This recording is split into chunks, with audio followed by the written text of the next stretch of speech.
Hi guys, so welcome to another topic, still under exponential and logarithmic functions. So this time we're going to discuss exponential function. So ano ba yung exponential function? So looking at what you see on the screen, you have there f of x is equals to b, or the base, raised to x power. So that's the exponent. So here, b and x are real numbers. And b here is greater than 0 and not equal to 1. Kasi nga, may explanation tayo why we have this kind of rule or restriction. Okay? So, remember, if our base is 0, okay, kung undefined yan, okay, kahit na undefined yan, so hindi pa pwedeng mag-0 yung base natin. Hindi rin naman pa pwede na mag-1 dahil kapag 1 yan, if the base is equal to 1 and if it's raised to any number, ano pa rin yan? 1 pa rin yan. So, wala tayong magagawa dyan. So, hindi siya nag-change, there's no progress. So, kaya hindi siya pwede, ini-eliminate natin. Yan. Alright? So, that is for our exponential function. Now, let's proceed with this. So, ito yung ating given example. So, we have two given examples. We have f of x is equal, or f of x equals 2 raised to x power, and f of x equals 1/2 raised to x power. So, say for example, ito yung ating table values. We have, for the input, we have -2. Okay? Or for the x, we have -2. Then, if 2 is raised to a negative, di ba nagiging fraction siya. So,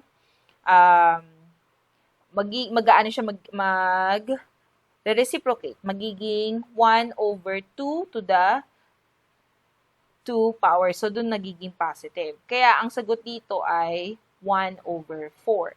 Ganun din naman dito si -1. If 2 is raised to -1, okay,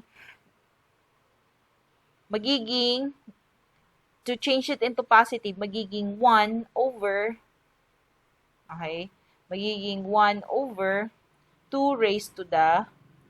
raised to 1 or 2, 1/2. Yan. So, kung pag 0, di ba, 0 siya, 2 raised to 0. So, sa ating laws of exponent, naalala nyo ba yung sa kauna-unahang lesson? Any number, okay, any real number or any letters or variable na raised siya sa 0 ay equals 1. So, 1 lang lagi siya. So, 10 raised to 0, that's 1. A raised to 0, that's 1. Okay? And then, 1. So, 2 raised to 1, it's 2. And then, 2 raised to 2, it's 2. So, talagang iaan mo lang. Yung x dito, i-substitute mo lang dito sa x natin as an exponent. Same thing with the next example. So, you have here -2. So 1/2 raised to -2. So, i-reciprocate lang natin. Kasi nga, di ba, pag negative siya kasi, talagang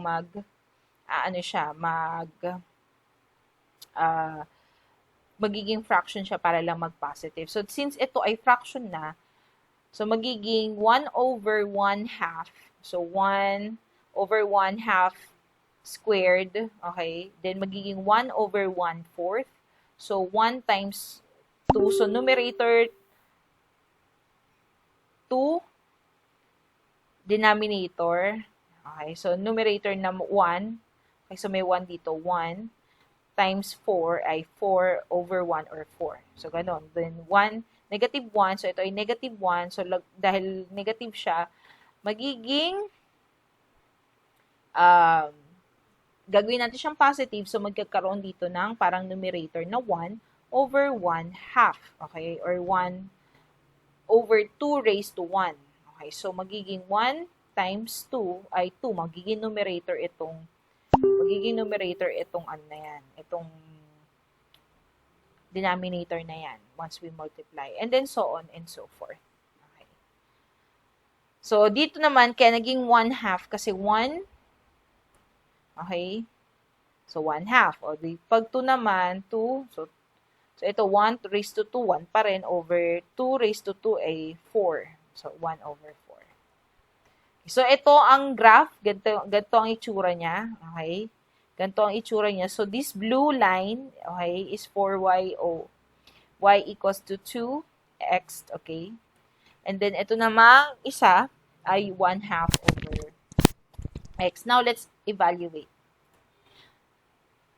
So, here it says, let's find the domain. So, again, when we look at the domain, titignan lang naman natin yung x-axis. Ayan, yung x-axis na yan. Yan lang naman ang titignan natin, x-axis. So, dun sa x-axis na yon, yung linya ba ay ayan, so siya ba ay dadaan ng negative to positive? Okay, so dumaan naman siya. Okay. So, ang ating ordered pair ngayon ay negative infinity to positive infinity. Okay, kasi lahat dadaanan niya doon sa ating x-axis. How about sa ating range? So, again, when we look at range, we look at the y-axis. Okay, so, look at the y-axis. Lumagpas ba siya ng dumaan ba siya ng negative? Hindi. Hanggang positive lang siya. Pero saan yung pinakadulo niya? So, ang pinakadulo nito ay, ayan, tingnan niyo. Hindi niya in-include si 1. Okay? Hindi niya in-include si 1. Kasi nga, dito, okay, nakita nyo, kaya naka-parenthesis siya kasi hindi naman included si 0. Okay? Hindi niya in-include si 0. Pero, dahil dadaan siya dito, kaya nakaroon ng parenthesis ang 0. So, ito yung ano niya, ito yung y-axis niya. Okay? So, dadaan din siya, pero hindi siya naka-close. Okay? Hindi siya closed kay 0, kaya open siya. Okay, kaya ang ating range ay 0 to pataas. Okay, pataas yan. 0 to infinity, positive infinity. Okay. Okay? Alright. Now, x-intercept. Pagdating sa x-intercept, the value of x if y is 0. Ano ba yung value ni x if y is 0? Why is it none? Kasi wala naman. Okay? Wala naman kasi dumaan sa x-axis. Okay? Alright? Pero dito sa y-intercept, yan. So, if we look at the y-intercept, it's the value of y. Okay, value of y if x is 0. So, ang x natin ay 0. Okay, nakita nyo, may nag-intercept dyan sa 1. Okay, so 0, 1. So, yan yung ating y-intercept. So, sa x, wala. Wala sa x. Okay. Pero sa y, meron 0, 1. Okay. Doon sila nag-intercept. Ayan. May interception na nangyari. Okay? Doon sa y-axis. Now, how about horizontal asymptote? So, again, when we say asymptote, ito yung approaching pero hindi dadaanan. Approaching lang. Ayan. Look at the, if you look at the blue and green axis, blue and green line, ayan. So, si blue line, malapit na niyang mapuntahan, ayan, halos nadidikit na siya sa x-axis. Okay. Horizontally speaking, ha. Ito kasi malayo to eh. Kung naka-vertical, malayo siya. Pero kung papalapit, ayan, tulad ditong nasa blue and green, malapit na siya. Ayan, approaching siya eh. Ayan, approaching siya dun sa, pero hindi siya nag-cross, wala siyang hindi niya nilagpasan. Okay? Hindi niya dinaanan, kundi papalapit lang siya doon sa horizontal or sa x-axis. So, yan yung tinatawag na asymptote. Okay? So, horizontal asymptote is x-axis. Kapag vertical kasi itong y, kaya lang hindi malayo.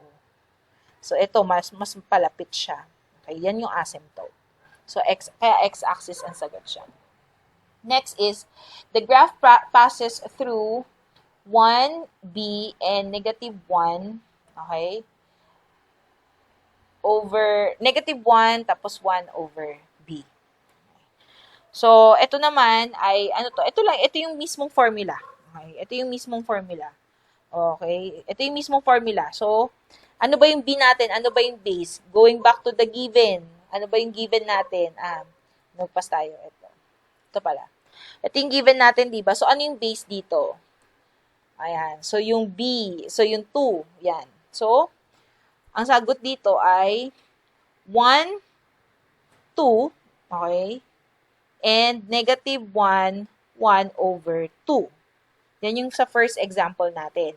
Doon naman sa second example natin ay 1/2. So, ang sagot naman dito ay 1 and 1/2. Okay?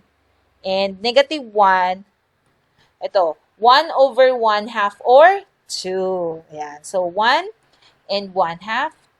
Then, negative 1, 2. Yan yung line na nadadaanan niya. So, ito yung tatandaan ninyo, ito yung formula. Okay, yan yung formula para malaman ninyo kung ano ba yung ordered pair na dadaanan nung equation na meron kayo. Kasi, ito ay isang paraan other than dun sa mga ginagawa natin in the past, yung gumagamit tayo ng table values. So, ito pwede itong gamitin. Yun lang, during the exam, pwede ito kasi open notes naman, nakikita nyo naman to. Pero kapag kasi nag-face-to-face at hindi open notes, mas madali ito, tatandaan nyo lang talaga. Okay? Aalalahanin nyo lang talaga ito. So, again, sa isang example na 2 raised to x, ang base doon ay 2. So, 1 is 1, 2, and negative 1, 1 over 2. Yung isang example na 1/2 raised to x power, ang kanyang base ay 1/2, kaya dito ay 1 and 1/2. Tapos negative 1, 2, kasi nga 1 over 1/2, multiply mo yung numerator sa denominator na 2 over 1. Then the answer is 2. Okay. So, pag tumataas, ayan, so as x increases, f of x increases. So, ayan yung ating, ayan. Kapag naman nag-decrease, ayan, ito yung ating, pwede nyo rin makita dito sa ating graph. And the function is 1-to-1 because, ayan, isa lang naman yung element na dinadaanan. Yung isang element ni domain, ayan, hindi siya nadodoble. Okay. Kaya 1-to-1 yung kanyang function.